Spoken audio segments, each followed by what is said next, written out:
겠습니다. 네, 올해 쌀 수확기의 절반이 지났는데 산지 쌀값이 정말 심상치 않습니다. 수확기 들어서 계속 하락해서 11월 15일 현재 80kg 기준으로 18만 2,872원까지 떨어졌습니다. 45년 만에 최대 폭락을 기록했던 2022년 도 쌀값 평균 18만 6천 원보다도 더 떨어진 것입니다. 기후 위기에 병충해까지 기승을 부리면서 생산비는 크게 늘었고 수확량은 줄었습니다. 그러니 쌀값이 오르는 것이 당연한데도 이런 상황입니다. 그래서 20만 원 선의 회복은 사실상 불가능해졌습니다. 지난달 정부의 20만 톤 시장격리 발표와 통계청의 생산량 감소 발표에도 아직 산지에서는 반등의 기미가 보이지 않는 것입니다. 지난해 정부의 20만 원 유지 약속만 믿고 쌀을 매입한 농협과 민간 유통 상인들도 쌀값 하락으로 막대한 손해를 보았습니다. 한 번 속지 두 번 속겠습니까? 정부가 신뢰를 잃으니 정부 대책에 시장이 반응하지 않습니다.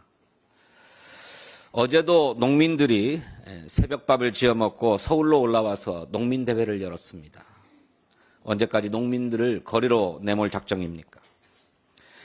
국민의힘 정책위 의장께 쌀값 안정을 위한 긴급회동을 제안합니다. 쌀값 안정은 농민만의 문제가 아니라 식량 안보와 직결된 대한민국의 긴급 현안입니다.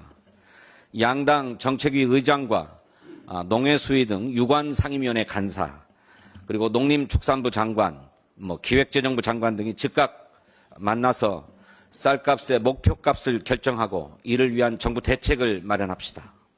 120만 농민의 생존권이 달렸습니다. 엄중한 상황인 만큼 여당과 정부가 진정성을 갖고 대화에 응해 주시기를 바랍니다. 내수 침체 장기화가 고용 둔화로 이어지고 있습니다. 통계청이 지난 13일에 발표한 10월 고용 동향에 따르면 취업자 증가폭이 4개월 만에 10만 명 아래로 떨어졌습니다. 내수와 밀접한 도소매업과 건설업 분야의 취업자 수가 큰 폭으로 줄었고 우리 경제를 짊어질 청년들의 실업률도 늘었습니다. 판매직 고용 상황은 코로나19 팬데믹 때 수준만큼 악화되었습니다.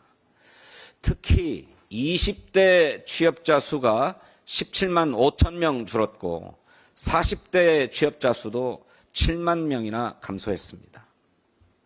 실업자 수에 잡히지 않는 그냥 쉬었음 인구는 244만 명이나 됩니다. 내수 한파가 고용 한파로 이어지고 있는 것입니다. 윤석열 정부의 엉터리 경제정책이 고용 상황을 악화 일로로 만들고 있습니다. 자영업 소상공인들은 더는 시장 경제에서 버틸 수 없는 수준이라고 절규합니다.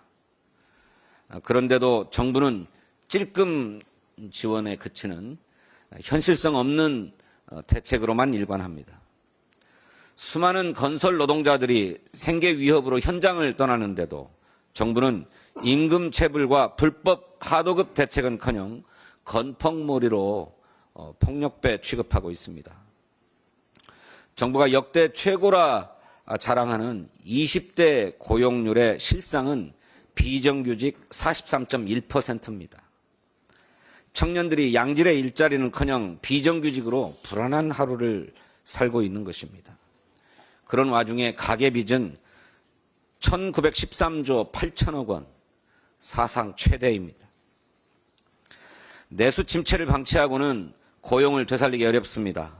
더 늦기 전에 정부가 내수 회복을 위한 종합대책을 내놓아야 합니다. 민주당은 내수를 살리는 정책에 집중하겠습니다.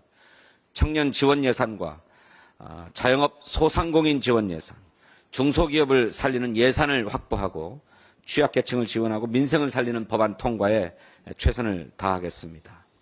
한 가지만 더 말씀드리겠습니다. 윤석열 대통령에게 묻고 싶습니다. 도대체 무례한이 누굽니까? 홍철호 대통령실 정무수석이 지난 대통령의 기자회견에서 무엇을 사과한 것인지 설명해달라는 기자의 질문에 대통령에 대한 무례다라고 답변했습니다. 국민을 대신한 기자의 질문에 무례하다라고 하는 것은 국민에게 무례하다라고 하는 것과 다를 바가 없지 않습니까?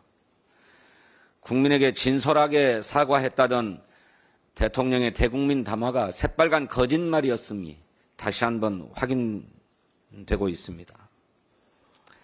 홍철호 정무수석은 즉각 언론과 국민 앞에 사과하기 바랍니다. 윤석열 대통령은 홍철호 정무수석에게 엄중한 책임을 묻고 박장범 KBS 사장 후보 임명 재청도 즉각 반려하기를 촉구합니다. 감사합니다. 네, 다음은 박성준 원내수석부 대표님의 발언